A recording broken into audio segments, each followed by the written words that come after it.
Welcome back, Steeler Nation, to another 2 week review. We are going into this game against Dallas 3-1. We beat the Chargers, but we lost to the Indianapolis Colts in Indy. So let's go ahead and break down those two games and go ahead and prepare for week 5 against the Dallas Cowboys. So, week 3, we played the Los Angeles Chargers at Chargers, and where we picked up a win after a huge second half. But we did sustain some injuries in guys like Alex Highsmith, who has a groin injury. But overall, the team started off very lackadaisical, but as the game went on, the team continued to progress and find their groove, in which we ended up with a 20-10 win, where we held them to 5 yards in the total second half. Stats looking like Justin Fields 25 for 32, 245, 1 touchdown, 1 interception. The 1 interception is not a biggie. He threw a pass in the screen that got bobbled up and intercepted, but nothing too crazy. Rushing, Najee for 18 for 70, Cordell Patterson 4 for 33, Justin Fields 6 for 6, Jalen Warren 3 for 5. Justin Fields did have a rushing touchdown in this game. And then Calvin Austin, 4 receptions for 95 yards, 1 total touchdown, a huge play across the middle where he got to use that speed that we knew him to have coming out of the draft. George Pickens, 5 for 57. Pat Freiermuth, 4 for 33. Scotty Miller, 2 for 31. Najee, 5 for 16. Cordell, 3 for 15. Connor Hayward, 1 for 2. And Jalen Warren, 1 for -4. And on the defensive side, we had sacks from Cameron Hayward, Landon Roberts, Nick Herbig, 2, who took the spot of Alex Highsmith after his injury. And in his first play as the starter, got a strip sack that the offense did recover, but it was huge in that moment. TJ Watt had 1 sack, and then we didn't have any interceptions in this game. We did not. Chris Boswell 2 for 3. It was a good game. We had 3 punts for 156 yards. Very good game. We saw a lot of good things out of this team in this week 3 as we continue to build camaraderie from within the team and seeing what Justin Fields can bring this offense and what playmakers we have on both sides of the ball. Seeing Herbig take that big jump into covering the huge shoes that Alex Highsmith left behind was great. And it was a really good win. That second half really showed a lot, and it showed a lot to be desired. Then we go into Indy, and man, this game was bad. I mean, from the start, they threw one big play, Anthony Richardson, who ended up going out and was replaced by Joe Flacco. Fuck Joe Flacco. They just was marching up and down the field on us. Justin Fields went 22 for 34, 312 yards, 1 touchdown. He was 10 for 55 rushing with 2 touchdowns. Cordell 6 for 43, who went out in this game. Najee 13 for 19 was awful. I watched a lot of those runs, and it was just like the line wasn't creating space for him. But he is also a very slow runner, and that's what Cordell has that he doesn't, is that speed and agility. Najee's more of a power back, not a speed back. And then we had Aaron Shamplin, 1 carry for 5 yards. On the receiving side, George Pickens 7 for 113. George. I know you're not going to hear this, but when you catch the ball and we're that close to the end zone, just go out of bounds. Why are you holding the ball like this? Because you fumbled it, and we were right there. That play could have really changed a lot. We could have walked out of this game with a W, been 4-0 going into this game against the Cowboys. Pat Freiermuth 5 for 57, 1 touchdown. Najee 3 for 54. Darnell 2 for 31, where he hurled a motherfucker at 6'8", which is crazy. Von Jefferson 2 for 21, Cordell 2 for 19, and Calvin Austin 1 for 17. We got to get Calvin Austin more involved in this offense. We had half a sack from Larry Ogunjobi, 1 from Cameron Hayward, and half a sack from Benny Bishop Jr., none from TJ. Chris Boswell went 1 for 1. He should have been at least 3 for 3. There was too many opportunities. Justin Fields fumbling, the George Pickens fumble, penalties. We should have had more field goals. We lost a lot of points on the board. But just like in that Chargers game, it was a tale of 2 halves. After that first half where Justin Fields fumbled the ball, we go into half, and he just put the team on his back and looked like a completely different player going into this second half. And he really showed himself his first 300-yard passing game. Threw for 1 touchdown, and we just shot ourselves too much in the foot. Too many fumbles, too many costly snaps, penalties. I do think we missed a penalty in that last drive where it was definitely a pass interference holding on the defense, on the receiver. I do think, in my personal opinion, that Justin Fields was down in that fumble. His elbows did touch the ground, but I'm not a referee. I'm just a guy who enjoys watching the Pittsburgh Steelers play football. But that's nor here nor there. This is definitely a game that we should have won, but it is a game that going into it I knew was a trap game that we could have easily lost. And what did we do? We go in there and we fumbled the bag and we lost. We just, that first half down 17 and struggling to make any offense and penalty after penalty and George Pickens fumbling and bad snaps, and it was just not, it was not a good watch. But then we started to turn it up and we came this close and we forced them to punt it. We got the ball and the first snap was a bad snap that put us back, and then it was just a completely downhill progress from there. Mike Tomlin not taking any timeouts when the timeouts were necessary. It's just not what you want to see. This week we go into this game against the Cowboys, which I think we should have been 4-0 going into this game. They are missing Micah Parsons, they are missing Brandon Cooks, and they are missing Dexter Lawrence. If we look at the injury report for both teams, we'll be missing Jalen Warren and Cordell Patterson and Alex Highsmith, which will be cause Najee Harris and Aaron Champlin to share the snaps in the backfield. This is not really what I wanted to see. So Russell Wilson is questionable. Jalen Warren's out. Jeremiah Moon is questionable. Alex Highsmith is out. Michael Pruitt out. Cordell Patterson out. Larry Ogunjobi questionable.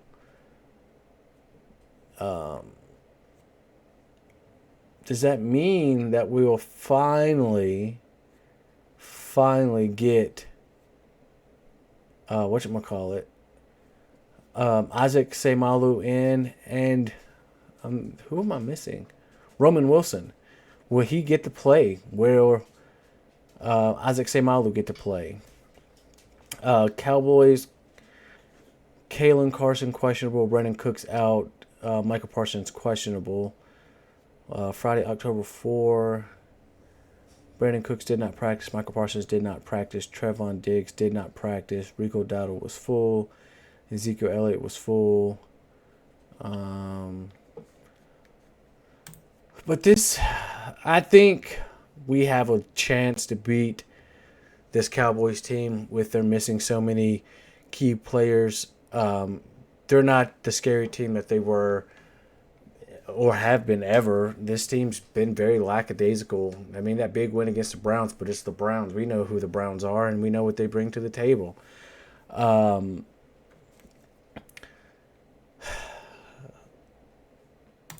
media is picking stupid ads. Steelers 24-10, 2016 Steelers, 24-21 Steelers, 28-24 Steelers. We have 4 people picking Cowboys, so it's 11-4 for Steelers to beat the Cowboys. In a game that I genuinely do think we can win. Najee's got to run good because their run defense isn't that great.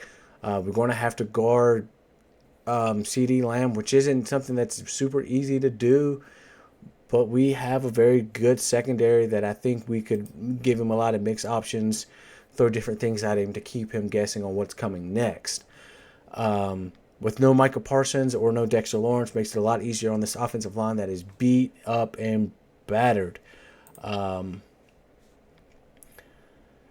But I mean, we're still a team that is fighting to put things together going forward.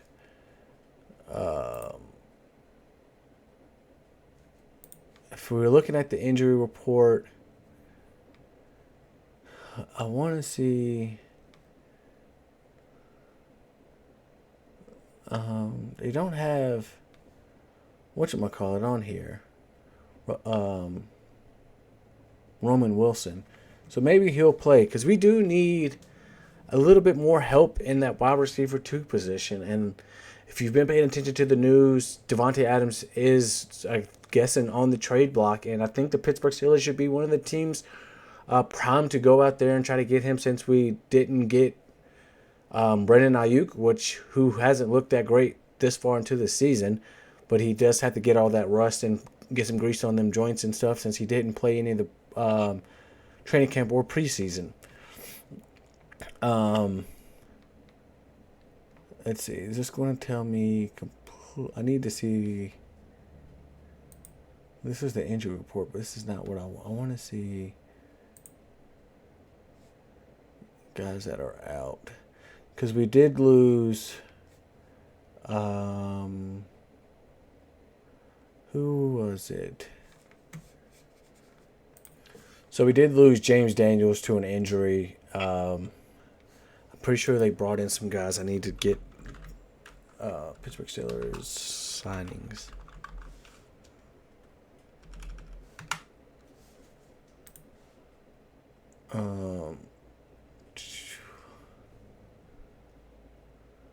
So elevated running back Aaron Shamklin from the practice squad to the active roster and signed Jacoby Windman to the practice squad. Didn't we bring in a lineman? Placed Troy Fautanu on injury reserve. James Pierre, elevate James Pierre from the practice squad to the active roster. John Leglue, is that who they signed? I don't think that's who it was.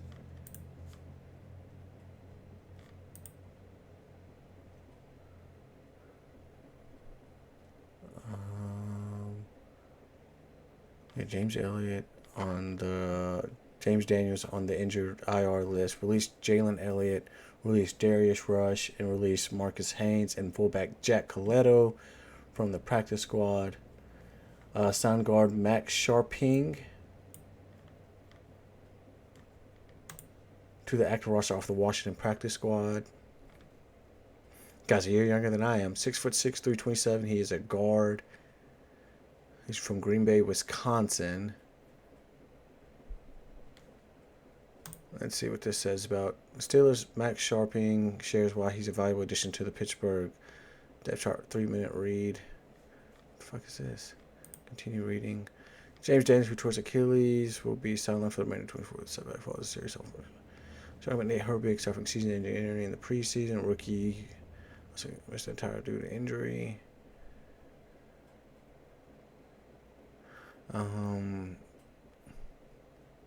I think as of this preseason, I have now played every position on the offensive line. So wherever they need me to fill in, I'm going to do my best to do that. I've played more interior line, so we'll see what they want me to do. This Cowboys game is going to be a big one for us. If we look at it going into it, where is the schedule? So we had the Cowboys this week, and then we play the Raiders. I think if we could beat the Raiders, that will give Devontae Adams a more specific reason, like, hey, I would like to go to Pittsburgh. Even though he doesn't have the hand in this transaction, it would be nice. Then we play the Jets, the Giants, and then Commanders. And then it goes to hell. Ravens, Browns, Bengals, Browns, Eagles, who we're not really as scared of because they've looked like dog shit. Same with the Ravens. Chiefs, same with the Bengals. Texans, this was this year's preseason. So, like, if we can beat the Cowboys, we'll be 4-1, 5-1 against the Raiders. The Jets haven't looked that good. They lost to the Broncos, so 6-1. We should beat the Giants 7-1. Commanders would be a good game. It could be 8-1 or 7-2. Baltimore, we should beat Cleveland. I think we can beat the Bengals. I think we can probably sweep Cleveland and this year. I think we could probably beat the Eagles and then the Chiefs. I just really hope that Devontae Adams doesn't end up at either the Bills, the Chiefs, or the Ravens. I mean, or the Jets when we play them, or the Commanders. I mean, as much as I would like that for Commanders fans, for them to get a guy like Devontae Adams to pair alongside Terry McLaurin to give Jaden Daniels more help, I don't really want to see that because we have to play them this year. Don't want to see him go to the Browns either. I haven't seen the Bengals name connected. Devontae Adams trade rumors. 1 day ago, 4 hours ago.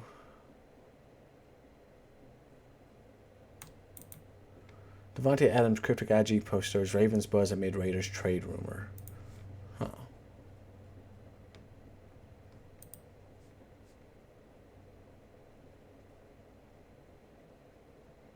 This didn't really tell me anything. But hey, I think we could beat the Cowboys. I genuinely do. It's going to be a hard game. We are at home for this game again.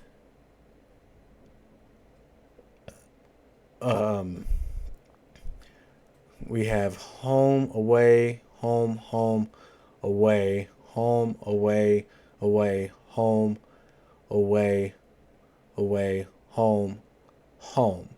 So I think we could literally end. So right now we're 3-1. So let's say we beat the Cowboys 4-1, beat the Raiders 5-1, Jets 6-1, 7-1, 8-1 against the Commanders. I think we could beat the Commanders. 8-1, 8-2, 9-2, 9-3, 10-3, 11-3, 12-4.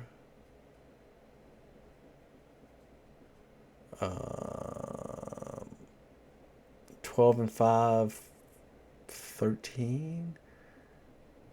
I mean, I really think we could walk out of this season with a secure position in the playoffs. That's not me being a biased fan either. What is the Reddit talking about? What is Reddit talking about? Pittsburgh Steelers.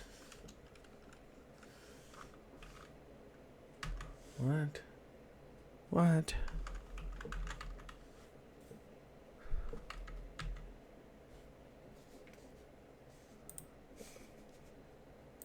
So, Josina Anderson tweets, I'm told there's nothing going on with the Ravens and Raiders wide receiver Devontae Adams at this time per source. Yesterday, I was also told there was nothing to report on this front. While the trade market is generally fluid, that's the tone right now.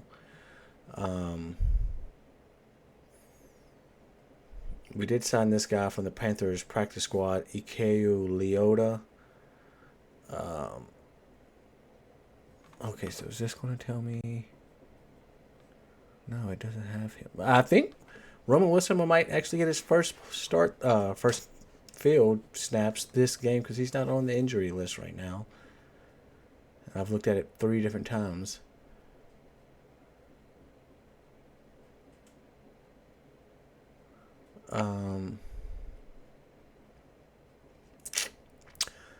So I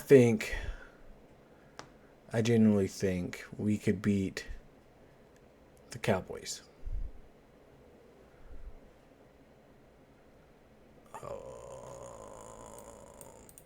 Let me show you this. Window capture. We're going to go to the Steelers Reddit and we're going to watch this. So this is... Oh, I have to make myself a lot smaller. It's a short 40-second clip of this Colts game with Najee Harris running it. So, if you look, there's a gap here. But Justin Fields is falling. Now this guy's there. Where's the gap? If he tries to bound out this way, ankle tackle. If he goes this way, there's a guy there, and then a guy coming off a block. Where he goes that direction. There's guys there. Okay. There's a little hole there. If you go this way, there's a guy already coming off a tackle there. He can one-arm you. You can try to go this way, but there's a linebacker coming down. Linebacker here. You can try to go this way. Hole closes up. There's a guy coming this way. There's guys coming off this side. What is he supposed to do with this? This guy's got to block better. Okay. Watching. There's no holes. I mean, he could try to slip through here, but what's he going to get? 3 yards maybe? He picked the wrong hole on that one. Ran right into the tackler. No holes. Absolutely no holes. Stone wall. He goes right up the middle. There's 3 linebackers already there. He goes this way, one-on-one with a guy coming off and this guy here. Go this way because this guy's got his back turned, so maybe he can make something out of it. Nope. This guy let off the block. Ran right into tackles. 3 guys. He tried to truck along. He's not getting any legitimate blocks. None. He's trying to make something out of nothing. If you're watching like I'm watching, you're seeing. And then this is Cordell Patterson, a guy who's a lot faster. A lot of people are speculating that maybe the offensive line doesn't rock with Najee Harris as much as they do a guy like Cordell Patterson, which would seem to be a little bit outlandish because Cordell Patterson is new to the team, and Najee's been here for a couple years, gelling with the guys on the offensive line. But I don't know. I don't know what the case may be, but I do see that he's not getting legitimate blocks coming off the ball. I don't know.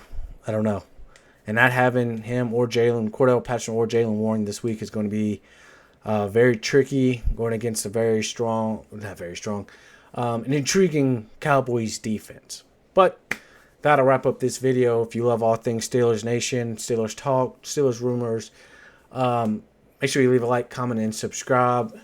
I will be continuing to do these 2 weeks reviews and previews going forward. Next week we got the Raiders. So I will be back after Sunday, probably Monday or Tuesday. You'll see the following video. This will be posted on Sunday before the game. Let's go Steelers. Let's win. Let's beat the Cowboys. Peace.